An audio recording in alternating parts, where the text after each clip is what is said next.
Good afternoon, YouTube, man. Always George Page coming to you live on YouTube. Well, folks, as you know, a few days ago we just had the Super Bowl, and it's officially the end of football season. But as you know, when I was younger, I was a football fan. I didn't watch Super Bowl this year, but always been a football fan since I can remember. And one of my favorite football players back in the day was one Mr.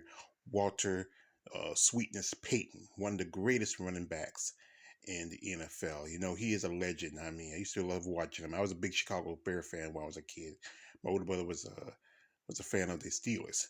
And he was one of the greatest, fast. He could move. The brother, that's what I call him sweetness, because he was sweet when he moved. I mean, he was just that great.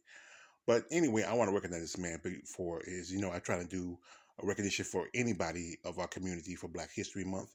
And this man must be recognized for his greatness and what he has committed to the sport of football. Now, Walter Jerry Payton was born July the 25th of 1953. Now, from information I gathered, that wasn't his right birthday. He was born of 1950. He was born 1953, but some days says 54. But he was born in Mississippi.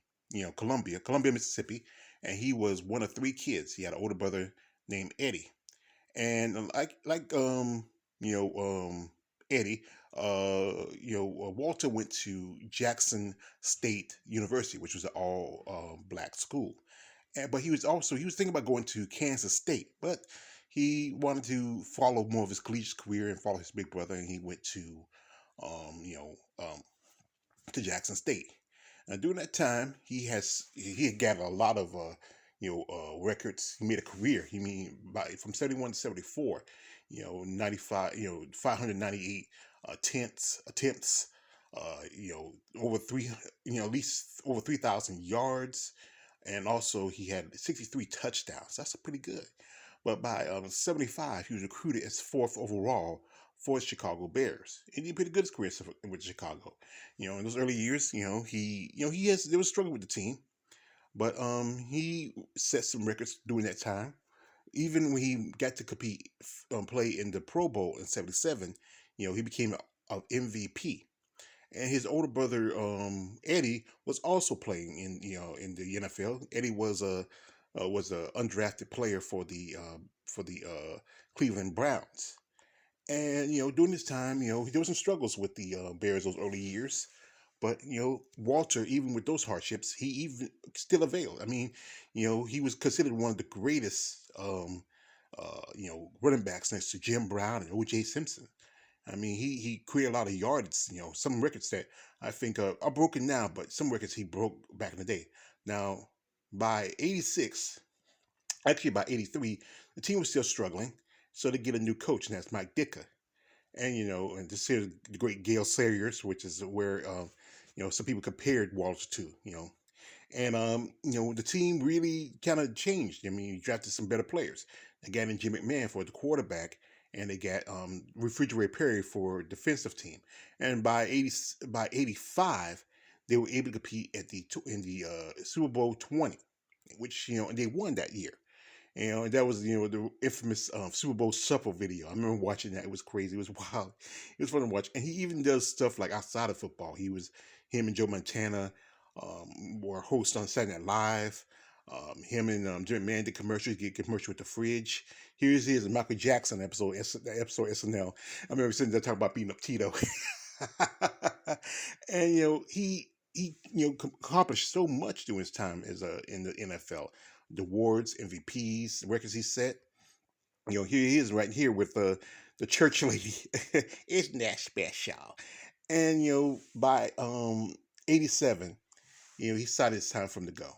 He for 12 years he matched a lot of time. In '86 that season he did over like 13,000 yards. And it was, they were in the NFC Central for division for a chance at the Super Bowl that year. But he decided, they missed it, they got beat by the Washington Redskins, and he decided it's time for him to retire. So he really wanted to focus more on things outside of football.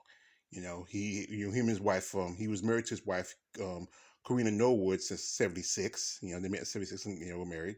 And then he had two children. He had a son, Jared, and a little girl, Brittany, you know. And he did a lot during his time. He was a celebrity. He became been in concerts and hang out with a lot of famous people. And even he was also interested in investing into an NFL team. He wanted he helped bring in the expansion team for St. Louis. He wanted to be an owner now, and he still can't talk to people like Mike Dicker, his old coach, and guys like Refrigerator Perry. But round about 89, 98, actually 98, he was diagnosed with a form of liver cancer, and it was difficult for him. He was sick. He was losing size. It was just so difficult for him. And then he passed away November the 1st of '99, and that was so sad to lose such a great man. I mean, his family was. I think, like I said, it was the next biggest death in the NFL, especially for Chicago, since Brian Piccolo. You remember back up, the movie Brian Song. But even though he passed away around about the 2000s, Soldier Field had a statue erected for Walter Payton in memory of him.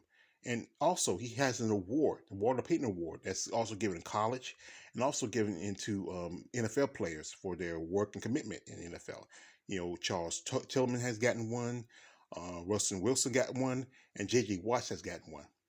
And his son Jared, he works as an anchor for WNGN in Chicago.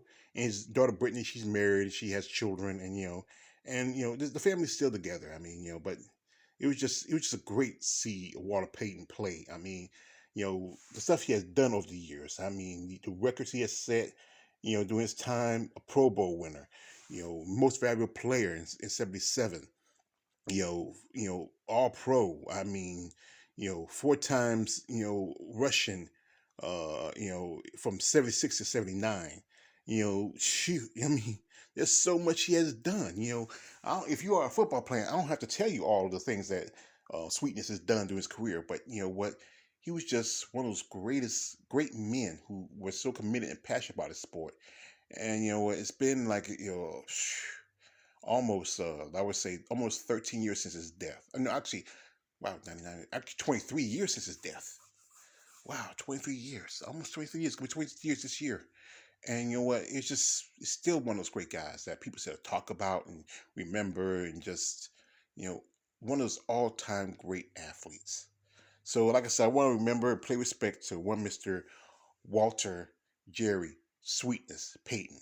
You were just too sweet, man. You're just too sweet. It's been on the way, George Page. Don't like, subscribe. I'm out.